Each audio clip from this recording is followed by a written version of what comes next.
जय श्री कृष्ण भक्तों, आपका स्वागत है इस भागवत महापुराण की गाथा में। वसुदेवं सुतं देवं कंसचारूरमर्दनं देवकी परमानंदं श्रीकृष्ण वंदे जगद्गुरु। श्रीकृष्ण शरणं गोपाल शरणं श्रीकृष्ण शरणं गोपाल शरणं मेरे बांके बिहारी नंदलाल शरणं मेरे बांके बिहारी नंदलाल शरणं श्रीकृष्ण शरणं गोपाल शरणं श्रीकृष्ण शरणं गोपाल शरणं मेरे बांके बिहारी नंदलाल शरणं मेरे बांके बिहारी नंदलाल शरणं श्रीकृष्ण शरणं गोपाल शरणं श्रीकृष्ण शरणं गोपाल शरणं मेरे बांके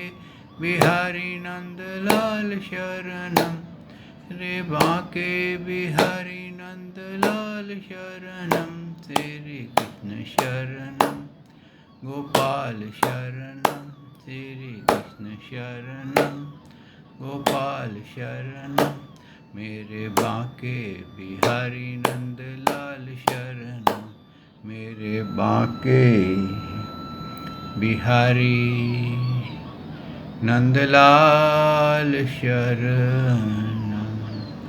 बोल भगवान श्री कृष्ण की जय। हे नंद के लाला की जय। हे देव की नंदन श्री कृष्ण की जय। हे द्वारकाधीश भगवान श्री कृष्ण की जय। बोल देवादिदेव पूर्ण ब्रह्म भगवान श्री कृष्ण की सदा ही जय। जय श्री कृष्ण भक्तों, आपका स्वागत है भागवत महापुराण में। हम पंचम अध्याय का आज चतुर्दशो अध्याय यानी कि 14वें अध्याय का अध्ययन करेंगे। भक्तों, हमने भरत जी के द्वारा दिया गया हुआ ज्ञान उपदेश का पान किया और उन्होंने सरलतापूर्वक बताया कि ये मानव जो है ये कैसे भटकता है। जब ये प्रभु के श्री चरण कमलों से उनके धाम से निकलता है ये जीव, तो कैसे भटकने लगता है। तो ये भटकता है पहले उच्च योनियों में, यानी कि देवी देवताओं की योनियों में भटकता है। वहाँ पर वासनाओं से, मन वाणी शरीर की इंद्रियों से जो ज्ञान इंद्रियां हैं, मन है, इसको और भोगों में आकर्षित कर देती हैं और ये भटकते भटकते अनेकों योनियों में भटकता हुआ कहीं बताया ना कहीं पर वो धोखा खाता है, कहीं वो सुख पाता है और हार करके अपने अस्तित्व, अपने कर्तव्यों को इतना भूल जाता है कि सिर्फ इच्छा पूर्ति, इंद्रिय तृप्ति करना ही, यानी कि आहार, निद्रा, भय, मैथुन के अतिरिक्त और उसके लिए कोई भी वस्तु नहीं बचती। उसको ज्ञान नहीं होता, क्योंकि ज्ञान की जो हम भोगों में लीन रहते हैं, हमारे को ज्ञान की विस्मृति होती है। आप स्वयं इसको अनुभव कर सकते हैं। आप जब फिल्म देखते हैं हॉल में बैठ कर के या टेलीविज़न पे, तो आप गौर कीजिए कि आप कई सीन के अंदर जा कर के खो जाते हैं और आपकी स्मृति हो जाती है। और जब वो सीन निकल जाता है या वो समाप्त हो जाता है फिर सिनेमा, तो आपको चेतन आती है कि मैं तो फिल्म में था। इसी प्रकार से भक्तों, ये विषय जो हैं ये हमारे को घेरे रहते हैं और इन विषयों से बाहर आना बहुत कठिन हो जाता है। ये एक प्रकार की एडिक्शन हमारे को आ जाती है। जैसे कईयों को एडिक्शन हो जाती है शराब पीने की, कईयों को एडिक्शन हो जाती है जुआ खेलने की, कईयों को अनेकों प्रकार के एडिक्शन, ड्रग एडिक्शन हो जाती है। तो एडिक्शन से उसको पीछा छुड़ाना उसके लिए बहुत कठिन हो जाता है। इसी प्रकार भक्तों, ये तभी पीछा छोड़ती हैं चीज़ें जब हम किसी ज्ञान के, वैराग्य के शास्त्र से इनको काटें। ये एक प्रकार का वो घना जंगल है, बियड़ जंगल जिसको बोलते हैं, वो जंगल है जिसके अंदर हम घुस तो गए हैं, लेकिन उस कांटेदार झाड़ियों में से निकलना बहुत कठिन है। अगर हमारे पास कुछ काटने शस्त्र नहीं है तो हम वहाँ से नहीं निकल सकते। तो ये वैराग्य के शस्त्र से ही कटता है। और ये वैराग्य का शस्त्र चलाना सुनने में तो बहुत सरल लगता है, लेकिन हकीकत में बहुत कठिन होता है। इसको हम तभी चला सकते हैं या तो हम किसी बहुत बड़े ज्ञानी जो भगवान श्री कृष्ण का भक्त हो उसकी शरण में रहें, या प्रभु का सिमरन करते रहें, चिंतन करते रहें, तो भगवान स्वयं ही हमारे अंदर इस शास्त्र को प्रकट कर देते हैं। जो भगवान श्री कृष्ण का चिंतन करता है, सबसे पहले उसमें भक्ति प्रवेश कर जाती है, फिर उसके अंदर ज्ञान प्रवेश करता है और फिर वैराग्य प्रवेश करता है। और ये तब होता है जब हमारे को भगवान श्री कृष्ण की स्मृति बनी रहे। लेकिन हकीकत क्या है कि हम तो कई ऐसे हैं जो भगवान श्री कृष्ण को जानते भी नहीं हैं। तो उनके लिए बहुत ही कठिन है इस बियड़ जंगल में से निकलने के लिए। इसीलिए आगे सुखदेव जी ने कहा कि मैं इसको सरलतापूर्वक तुझे समझाता हूँ, क्योंकि सिंधु नरेश तो समझ गए, रघुगन तो समझ गए और वो इस जीवन मृत्यु को पार कर गए। ये होता है ज्ञानियों का संग। ऐसा नहीं है कि आप ज्ञानियों के सेवा में लगे रहें और आपको कुछ भी हासिल ना हो। अगर आपके अंदर ज्ञान चेतना जागृत है तो थोड़े से ही संग से ही आपका कल्याण हो जाएगा।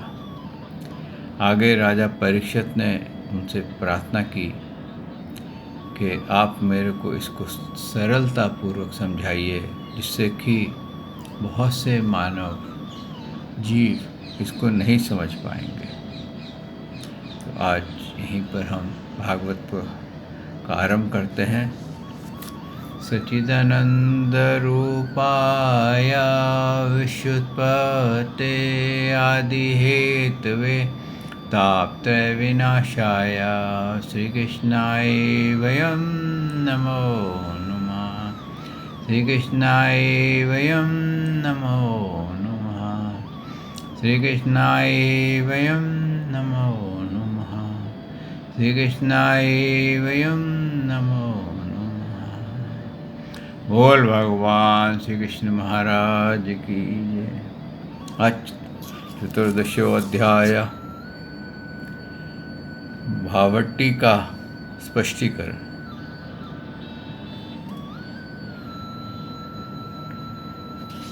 श्री सुखदेव जी कहते हैं,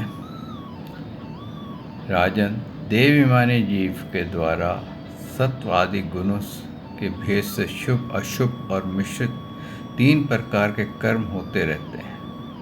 उन कर्मों के द्वारा ही निर्मित नाना प्रकार के शरीरों के साथ होने वाले जो संयोग, वियोग आदि रूप अनादि संसार जीवों को प्राप्त होता है, उसके अनुभव के 6 द्वार हैं, मन और 5 ज्ञानेंद्रियाँ। उससे विवश होकर के यह जीव समूह मार्ग भूलकर भयंकर वन में भटकता हुआ धन के लोभी बंजारों के समान परम समर्थ भगवान श्री कृष्ण के आश्रित रहने वाली माया की प्रेरणा से बीहड़ वन के समान दुर्गम मार्ग में पड़कर संसार वन में जा पहुंचता है। कि यहाँ उन्होंने स्पष्ट किया कि ये इंसान कैसे, ये जीव कैसे योनियों में भटकता है। कि ये एक मन और 5 ज्ञान इंद्रियां, इन 6 को संतुष्ट करने के लिए ये भटकना शुरू करता है। और जैसे बंजारे लोभी होते हैं, एक जगह से दूसरे जगह जाते रहते, चलते रहते हैं धन कमाने के लिए, ऐश्वर्य कमाने के लिए, तो कहते हैं ये माया जो है भगवान की, उसमें ये लिप्त हो जाता है और उसमें फंस करके ये संसार सागर में गिर जाता है। और संसार सागर में गिरने के बाद इसकी दुर्गति हो जाती है और ये ऐसा भटकने लगता है कि जहाँ से ये फिर निकलता नहीं है, फिर 84 पे 84 भोगने लगता है। आगे क्या कहा है? ये वन शमशान के समान अत्यंत अशुभ है। इसमें भटकते हुए उसे अपने शरीर से किए हुए कर्मों का फल भोगना पड़ता है। यह अनेकों विघ्नों के कारण उसे अपने व्यापार में सफलता भी नहीं मिलती, तो भी यह उसके श्रम को शांत करने वाले श्री हरि एवं गुरुदेव चरणविंदर का मकरंद मधु के रसिक भक्त धर्मों के मार्ग का अनुसरण नहीं करता। इस संसार में वन में मानसिक 6 इंद्रियां ही अपने कर्मों की दृष्टि से डाकुओं के समान है। देखिए क्या है कि यहाँ पर क्या कहा जा रहा है कि ये अपना श्रम करता है, व्यापार में सफलता नहीं मिलती, कई बार दुख आते हैं, तो ये समझता नहीं है कि मेरे को प्रभु की शरण में जाना चाहिए और ये उसके विरुद्ध लड़ने लग जाता है। जैसे शेयर मार्केट में जब शेयर खरीदने वाले को नुकसान होता है तो वो नुकसान बचाने के चक्कर में उसको और नुकसान कर लेता है, शेयर को पकड़े रखता है और वो नुकसान में चले जाते हैं। या पहले बेच दिया कम कीमत पे, अब दाम बढ़ गए लेकिन उसको वो उसके दाम वसूल नहीं करता, उसको कट नहीं करता है और वो नुकसान इतना बढ़ जाता है कि उसका सब कुछ उसमें समाप्त हो जाता है। आगे क्या कहा है उन्होंने? आगे कहते हैं पुरुष बहुत सा कष्ट उठाकर जो धन कमाता है उसका उपयोग धर्म में होना चाहिए। वही धर्म यदि साक्षात भगवान परम पुरुष की आराधना के रूप में होता है तो उसे परलोक में निश्रेय हेतु बतलाया गया है। किंतु जिस मनुष्य का बुद्धि रूप सारथी विवेकहीन होता है और मन वश में नहीं होता, उसके उस धर्म उपयोगी धन में ये मन सहित 6 इंद्रियां, देखने वाला, स्पर्श करने वाला, सुनने वाला, स्वाद लेने वाला, सूंघने वाला, संकल्प विकल्प करना और निश्चय करना, इन वृत्तियों के द्वारा ग्रस्तोचित विषय भोगों में फंसकर उसी प्रकार लूट लेती हैं जिस प्रकार बेईमान मुखिया का अनुगमन करने वाले एवं असावधान बंजारों को दल का धन चोर डाकू लूट ले जाता है। ये ही नहीं, वो संसार वन में रहने वाले उसके कुटुंबी भी जो नाम से स्त्री पुत्र आदि कहे जाते हैं, किंतु कर्म जिनके साक्षात भेड़ियों के और गीदड़ों के समान होते हैं, उस अर्थ लुपोई कुटुंबियों को धन को उसकी इच्छा न रहने पर भी उसके देखते देखते इस प्रकार छीन लेते हैं जैसे भेड़िया गडरियों की सुरक्षित भेड़ों को उठा ले जाता है।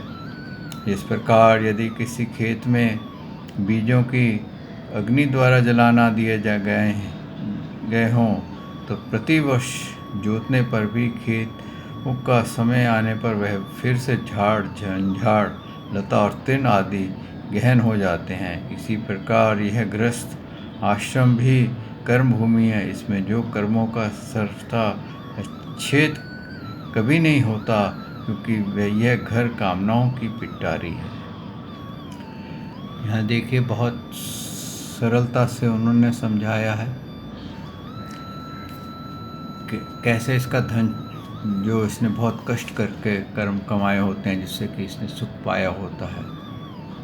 कई बार ऐसा होता है कि उसके पास थोड़ा धन होता है, लेकिन बालक उसका जिद करता है कि मेरे को ये पिकनिक जाना है या मेरे को ये कार्य करना है, जबकि उसका ऐसा ज़रूरी नहीं होता, लेकिन फिर भी उसकी जिद के आगे वो चुपचाप उसको धन देना पड़ता है। तो बिल्कुल उसको पता भी नहीं चलता कि जो मैं इतनी मेहनत कर रहा हूँ वो धन मेरा कैसे समाप्त हो रहा है। ऐसे उसको ये पता नहीं चलता जो मैं इतनी मेहनत से मेरे जो पुण्य हैं वो कैसे विफल हो रहे हैं। मान लीजिए जिस बालक ने उससे धन लिया हो और वो जाके उससे कुकर्म करते हैं, तो उसका अपराध, उसका पाप का फल उसके पिता को भी लगेगा। या तो बालक ने है, लेकिन पिता उसने उसको धन दिया था, वो भी उसका हिस्सेदार हो जाता है। तो इसी प्रकार भक्तों उन्होंने ये बताया है कि ये जो मानव है ये भटकता रहता है, ये एक जगह से दूसरी जगह भटकने में लगा रहता है, और कभी इसका सुख मिलता है, कभी इसको दुख मिलता है, कभी इसको राजा का गुस्सा सहना पड़ता है, यानी कि अगर कोई टैक्स वगैरह लग जाता है तो ये टैक्स में फंस जाता है, तो इसको कहीं भी शांति नहीं मिलती है। और कभी कभी ये क्या करता है, कहते हैं राजन, जिस मार्ग में पूर्वोक्त विघ्नों के अतिरिक्त सुख दुख राग द्वेष भय अभिमान प्रमाद उन्माद शोक मोह लोभ मत्सर ईर्ष्या अपना क्षुधा पिप्सा आदि व्याधि जन्म जरा और मृत्यु आदि और भी अनेकों विघ्न हैं। इस विघ्न बहुल मार्ग में इस प्रकार भटकता हुआ यह जीव किसी समय देव माया रूपनी स्त्री के बहुपाश में पड़कर विवेकहीन हो जाता है। तब उसके लिए व्यवहार भवन आदि बनाने की चिंता में ग्रस्त रहता है, तथा उसके आश्रित रहने वाले पुत्र पुत्री और अन्य स्त्रियों के मीठे मीठे बोल चितवन और चेष्टाओं में असत होकर उन्हीं में चित्त फंस जाने पर वह इंद्रियों का दास अपार अंधकार में नरकों में गिरता है। होता क्या है, क्यों अंधकार में गिरता है? कई बार अपने कुटुंबियों को, अपने पत्नियों को, अपने बाल बच्चों को ज़्यादा सुख देने के लिए, ज़्यादा उनको ऊंचा उठाने के लिए कि हम भी बहुत रईस हैं या बहुत आनंद कर सकते हैं, वो गलत काम करता है, चोरी करता है, डकैती करता है, हेरा फेरी करता है और अहिंसा करता है, लूट मार करता है। तो इस तरह से कहते हैं कि वो अपने कुटुंबियों के किसमें खोया होता है, प्रेम में उसमें खो जाता है, उसको मोहित हो जाता है, और वो मोहित होकर के वहाँ से बजाय निकलने के वो और फंसता चला जाता है। वो सोचता है कि मैं इनको जितना प्रसन्न रखूँगा, जितना ये अच्छे से रहेंगे, उतना मेरे पे मैं ऊंचा हो जाऊँगा। आगे क्या कहते हैं, आगे सुखदेव जी कहते हैं, कालचक्र साक्षात भगवान विष्णु जी का श्री कृष्ण का आयुध है। वह परम मानव से लेकर के द्वैपायन पर्यंत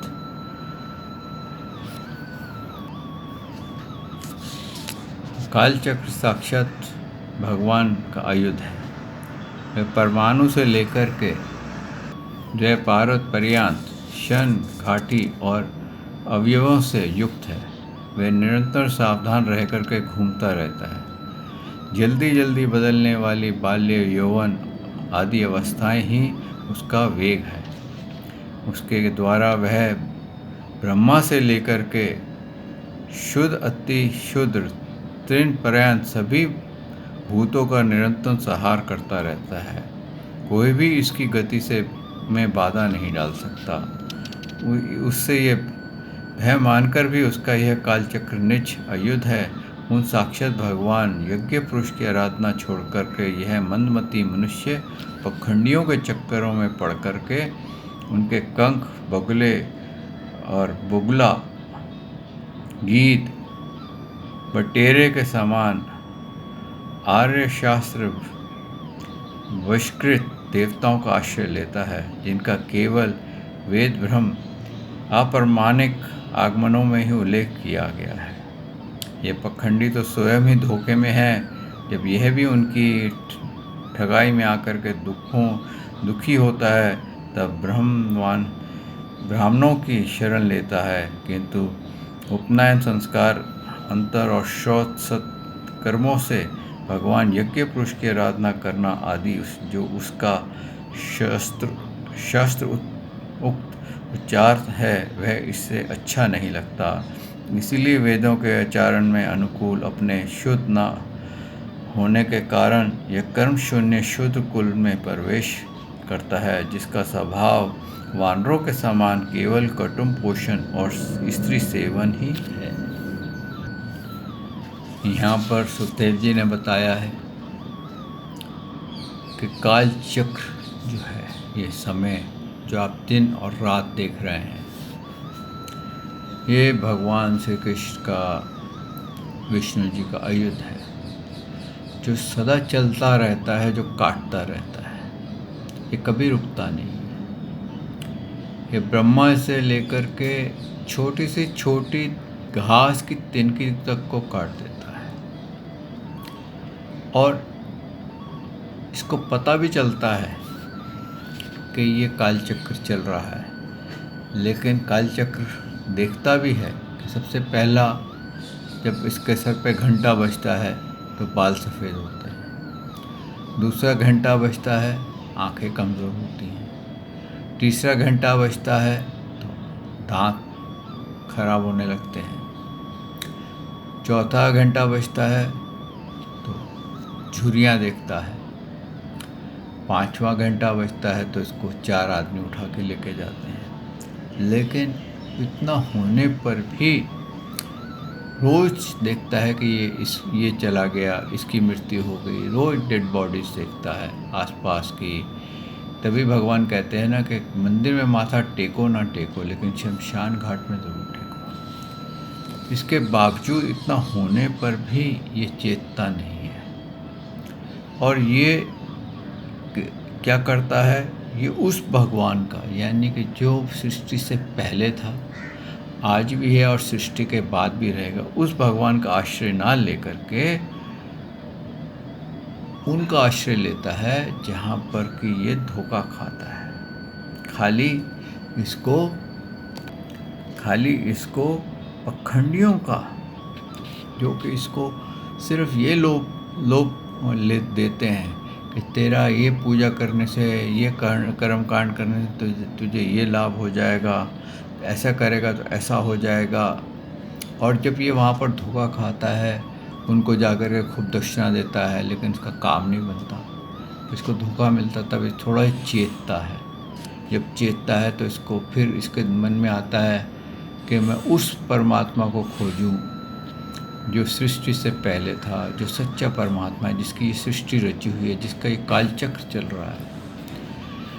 तो उस परमात्मा को खोजने के लिए ये उन ब्राह्मणों के पास, उन गुरुओं के पास जाता है। लेकिन जब वो गुरु लोग उसको उसका नियम बताते हैं तो वो नियम उसको सूट नहीं करता है, उसको समझ में नहीं आता है कि ये नियम मैं कैसे पालन करूं, और वो नियम पालन करने में रह जाता है।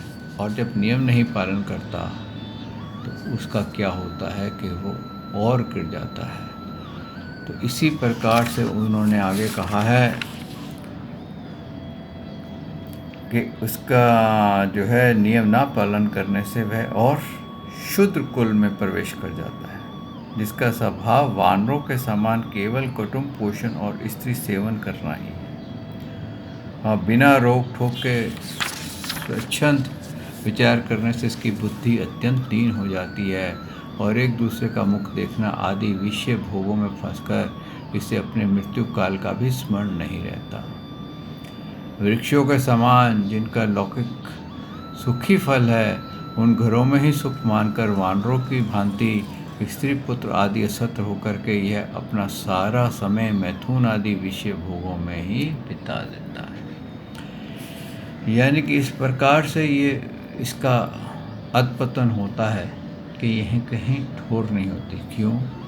कि इसने कभी भगवान की शरण नहीं ली, कभी भगवान को पाने की कोशिश नहीं की और केवल भोगों में ही, कहते हैं ना, रैट रेस में लगा रहा कि ये किधर जा रहा है, अरे इसके पास ये फलानी जगह माथा टेकता है ना, इसके पास बहुत पैसा आ गया, चलो मैं भी जाता हूँ। अब वो जो माथा टेक के आया, क्या पता किस कहाँ से टेक के आया, लेकिन उसका तो कोई बैलेंस होगा प्रारब्ध का जो उसको मिल रहा है, और इसके पास बैलेंस नहीं है, लेकिन ये फिर भी माथा टेकने गया, किसी से कर्जा लेकर के गया और वो कर्जा भी डूब गया, वहाँ पर माथा टेका, वो भी काम नहीं हुआ। तो फिर ये क्या करते हैं ऐसे लोग फिर निराश हो जाते हैं और फिर वो रेड रेस में ही लगे रहते हैं और वो बाहर नहीं निकल पाते। और जब वो बाहर नहीं निकल पाते तो सदा दुखों में ही घिरे रहते हैं। आगे सुखदेव जी ने कहा, राजन, राजर्षि भारत के विषय में पंडित जन ऐसा कहते हैं, जैसे गरुड़ जी की होड़ कोई मक्खी नहीं कर सकती, उसी प्रकार राजर्षि महात्मा भरत के मार्ग का कोई अन्य राजा मन से भी अनुसरण नहीं कर सकता। उन्होंने पुण्य कीर्ति श्रीहरि के अनुरूप होकर अति मनोरम स्त्री पुत्र आदि और राज्य आदि को युवावस्था में ही विष्टा के समान त्याग दिया था। दूसरे के लिए तो इन्हें त्यागना बहुत ही कठिन है। उन्होंने अति दुस्तज्य पृथ्वी पुत्र स्वजन संपत्ति और स्त्री का तथा जिसके लिए बड़े बड़े देवता भी ललायत रहते हैं, किंतु जो स्वयं उनकी दया दृष्टि के लिए उन पर दृष्टिपात करती रहती थी, उस लक्ष्मी की भी लेशमात इच्छा नहीं थी कि यह सब उनके लिए उचित ही था, क्योंकि जिन महानुभावों का चित्त भगवान मधुसूदन की सेवा के अनुरक्त हो गया है, उनकी दृष्टि में मोक्ष पद भी अत्यंत तुच्छ है। उन्होंने मृग शरीर छोड़ने की इच्छा होने पर उस स्वर से कहा था कि धर्म की रक्षा करने वाले, धर्म अनुष्ठानों में निपुण, योग्य में सांख्य के प्रतिपाद, प्राकृति के अधीश्वर, यज्ञ मूर्ति, सर्वंतर्यामी श्री हरि को, भगवान श्री कृष्ण को नमस्कार हो। राजन, राजऋषि भरत के पवित्र गुण और कर्मों की भक्तजन भी प्रशंसा करते हैं। उनका यह चरित्र बड़ा ही कल्याणकारी, आयु और धन की वृद्धि कराने वाला है, लोगों में सुयश बढ़ाने वाला और अंत में स्वर्ग तथा मोक्ष की प्राप्ति कराने वाला है। जो पुरुष इसे सुनता है या सुनाता है और इसका अभिनंदन करता है, उसकी सारी कामनाएं स्वयं ही पूर्ण हो जाती हैं, दूसरों से उसे कुछ भी नहीं मांगना पड़ता। यहाँ पर आकर के उन्होंने सारा बता दिया कि भरत जी जो थे वो सब कुछ त्याग करके, यानी कि इतने समय का राज किया था, लेकिन उस समय उनकी तो भी युवा अवस्था थी जब वो छोड़ के गए थे, और उनके पास ऐसा सुख था जैसे कि स्वर्ग के देवताओं का पास होता है। इतनी धन संपत्ति थी, इतना सब कुछ था, उन्होंने किसी की चिंता नहीं की, क्योंकि उनको ये ज्ञान हो गया कि अब ये जीवन, ये जो मेरा लाइफ है, इसका अंत होता है और मेरे को उसके बाद सेकेंड लाइफ मिलेगी, और अगर मैंने अभी नहीं सुधारा तो मेरा आने वाला समय ना जाने मैं किस घोर जीवनियों में गिरूँगा। तो उन्होंने सब कुछ छोड़ करके परमात्मा की शरण ली। भक्तों, उस समय ऐसा था कि इंसान छोड़ करके अक्सर वनों में चले जाते थे आज का समय ऐसा नहीं है कि आप वनों में जाएं। आज कहते हैं ये कलयुग है। कलयुग का एक बहुत बड़ा लाभ है कि आप केवल पवित्र मन से, शांत चित्त से भगवान श्री कृष्ण का चिंतन करें, श्री कृष्ण के गुणगान गाएं। और भगवान नहीं कहते कि तुम सब कुछ छोड़ छाड़ करके जाओ। आप देखिए, गीता में अर्जुन जी कहते थे कि मैं सब कुछ छोड़ करके जाता हूँ, लेकिन भगवान ने उनको नहीं कहा, एक बार भी नहीं कहा कि तुम छोड़ के जाओ। उन्होंने कहा कि तू कर्म कर, जो तेरा कर्म करने का अधिकार है उसको पूर्ण कर, जो तेरी ड्यूटीज़ हैं वो पूर्ण कर, तू भाग नहीं। लेकिन इनमें लिप्त मत हो, इनमें ये मत सोच के बस यही मेरा सुख है, यही आनंद है। कर्म कर, सब कुछ कर, सब मेरे अर्पण कर दे, और उसके बाद तू अपनी भक्ति, अपनी प्रेम में, भक्ति में लीन हो जा। अपने मन को वैराग्य में लीन कर दे, भोगों में नहीं, तो तू सीधा मेरे पास आ जाएगा। यही भक्तों, आज 14वां अध्याय का भी विश्राम होता है और मैं वाणी को भी विश्राम देता हूँ। कल भगवान ने चाहा तो मैं आपकी सेवा में हाजिर होऊंगा और इसके आगे का पान करेंगे।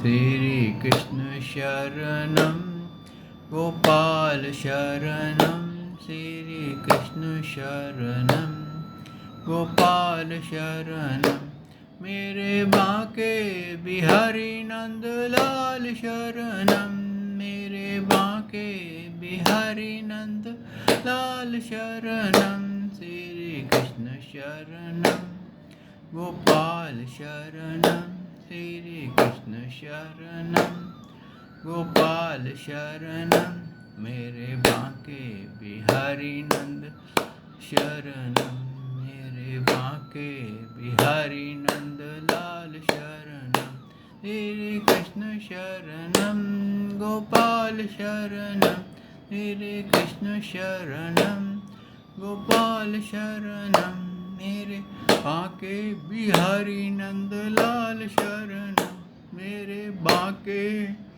बिहारी नंदलाल शरणम। बोल भगवान श्री कृष्ण की जय, श्री नंद के लाला की जय, श्री देव की नंदन श्री कृष्ण की जय, श्री द्वारकाधीश भगवान श्री कृष्ण की जय।